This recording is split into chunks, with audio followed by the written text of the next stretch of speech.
Hey, Max here, and I got a hot topic to talk to you Star Wars and Star Trek fans about. But first, I want to give a disclaimer. Warning, this video contains rumors, speculation, and strong opinions and spoilers for The Last Jedi. And it's all about Star Wars and Star Trek. How it is now. What is in worse shape? Is it Star Wars or the Star Trek universe? My opinion is that Star Wars is in worse shape. I know they're having trouble getting the Star Trek number 4 movie on track. There may be some going forward with the Quentin Tarantino script. That's interesting. But this also came up because I was watching the John Campea show, and a viewer comment brought up a topic on Star Wars and its need to move on from the original fans to continue and grow. It was an interesting topic, and I felt compelled to give a counter-argument and why The Last Jedi does more harm to the universe than the rebooted Star Trek films ever did. Now, Campea had some nice points in the video, but his opinion was more that if you don't try new things, it's going to die off. But I don't think it works here, that argument, because I'm not against new things. Trying new things in the Star Trek or Star Wars universe. I think they do need to, but it was a complete betrayal of the characters. I even don't have a problem if you kill off characters, but if you do it in a meaningful way that represents the characters we grew to love. Let's examine Luke in The Force Awakens, The Last Jedi, and how he may appear in Episode 9. And also go back to how they treat an important character like Luke with the way they treat Spock and Kirk in the rebooted Star Trek films. And why you should be upset with how Luke's character is being treated in this trilogy of movies. And I say trilogy loosely because it does not feel like an overarching trilogy of films, more like two different and completely different movies in alternate universes with a different Luke or Jake Skywalker. Now, there are problems with the new Star Trek reboot, and there were different versions of characters, but nothing that betrays the character. Keep in mind, the Star Trek movie was an alternate universe, an alternate timeline, but we still get Spock and Kirk. I do not think we can say the same about Luke and Leia. Also, The Force Awakens opening crawl was the search for Luke Skywalker, the literal cliffhanger with Luke standing there and not saying a word. And the name of this movie is The Last Jedi, alluding to Luke Skywalker, at least at the beginning of the film. And at the end of the film, Luke says, "I will not be the last." So the title of the movie sets up expectations to see a Jedi being a Jedi, along with all the setup of Luke as a Jedi Master from The Force Awakens. In the rebooted Star Trek, we at least get Spock being a Vulcan and Kirk being a captain. But in The Last Jedi, we do not get Luke being a Jedi Master, at least not completely. I don't think we see enough of Luke being a Jedi. And my problems are more with the training of Rey. He should have come back from that sooner. And then the tent scene. I keep coming back. Getting more perspective on this film as time goes by. And the reason I cannot and will not accept this movie is the tent scene.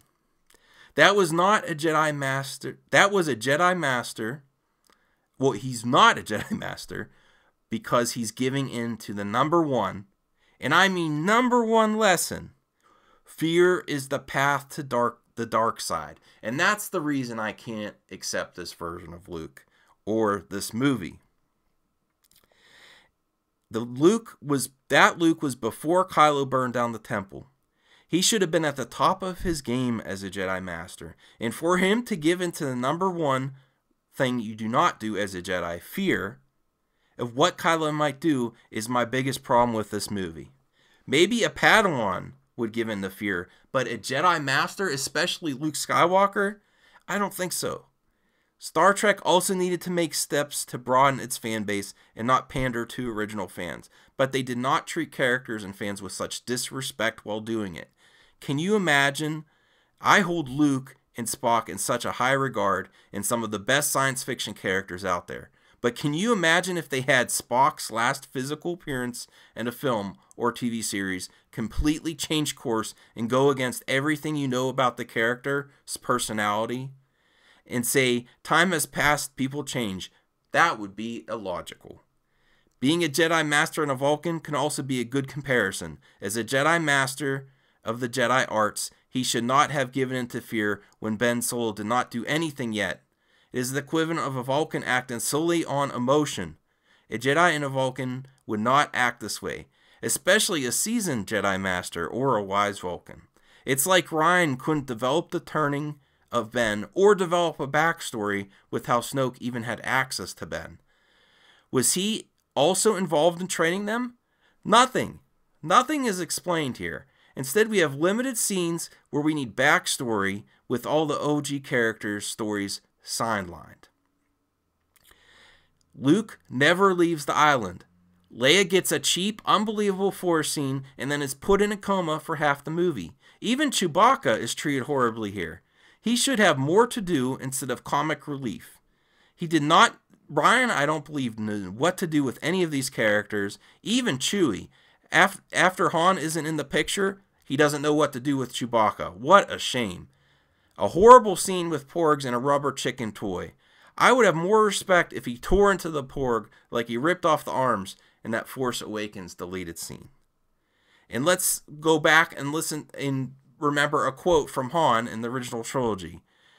Let him have it. It's not wise to upset a Wookiee. He's talking to C-3PO. But sir, nobody worries about upsetting a droid. That's because a droid don't pull people's arms out of their sockets when they lose. Wookiees are known to do that. And then C-3PO, I suggest a new strategy, R2, let the Wookiee win. I don't even think he got Chewbacca right, honestly.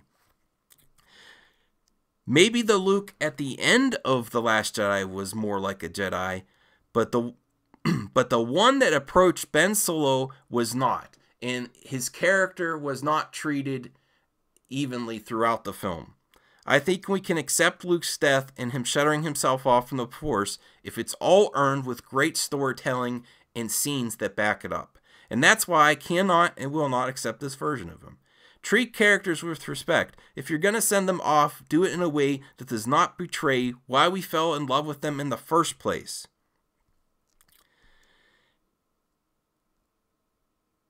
We do not get a proper send-off for him or with anyone with him to share it with. Luke was there when Obi-Wan ascended. Luke was there when Yoda ascended. And for Darth Vader, he redeemed himself. And Luke was there. Ending Luke's story where he is staring at a binary sunset, I don't think does it. Because in A New Hope, he's looking forward into getting off the planet and looking for adventure. That's the Luke I know. That's looking to save the galaxy. Not hiding from it. A New Hope, Luke wanted adventure. And he had a desire for it. Now, Star Trek Into Darkness, Star Trek, and Star Trek Beyond may be divisive and try new things, but they never betrayed the characters or the fandoms like they do in The Last Jedi. And I also want to show this real quick. This is going back to Leia's character and how she's treated in The Last Jedi. I never thought I would have more of a problem with the way Leia is treated in a saga film than a Star Wars standalone movie. And that's a small scene in Rogue One, but I have less problems with that than I do with the Leia space scene. We all knew Leia was force sensitive, and we wanted to see something. But not superpowers, Leia. It's too much of a leap, a literal leap, out of space and into a ship.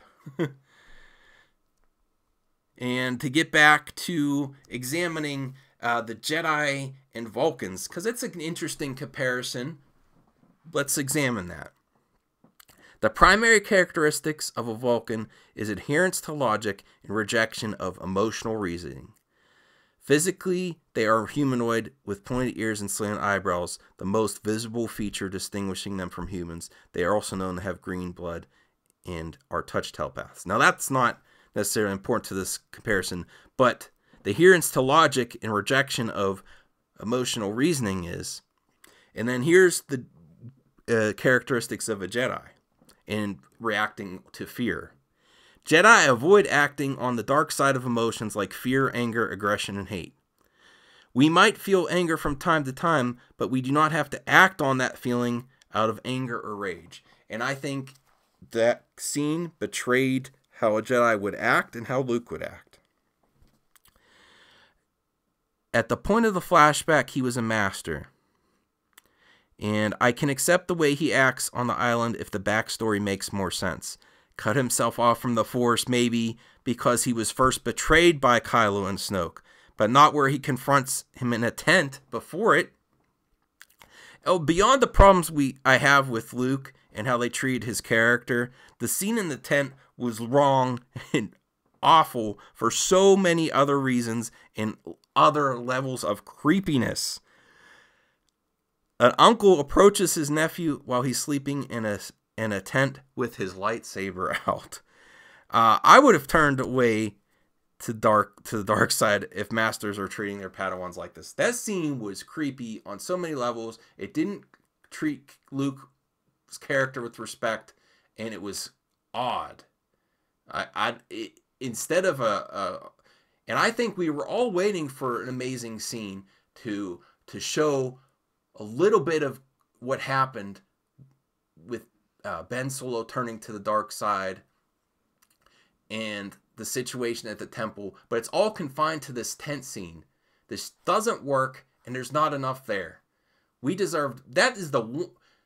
Luke's character is a huge issue with this movie, and then that scene. We deserved more. If there's anything else that needed more development and more backstory, it's what happened at the temple, and it's not unrealistic expectations. They were set up in The Force Awakens, and really, the simplest answer as to the reason why this is such a mess is because they rushed into development. We didn't get that great story that we deserve with a trilogy. This should not be called a trilogy. It's barely a Star Wars film to me. But that is my opinion. I would love to hear yours. I'm going to put a few polls up. What franchise is in worse shape right now? The Star Wars under Disney or Star Trek? Now, they're trying to get a Star Trek 4 off the ground, and I have issues with Star Trek 2, but not nearly as many as I have with The Last Jedi. And this is where I want to give a reminder. You don't have to follow me anywhere. All I want from you guys is to join in the conversation, comment below, and rate this video. And I'll see you on the next hot topic.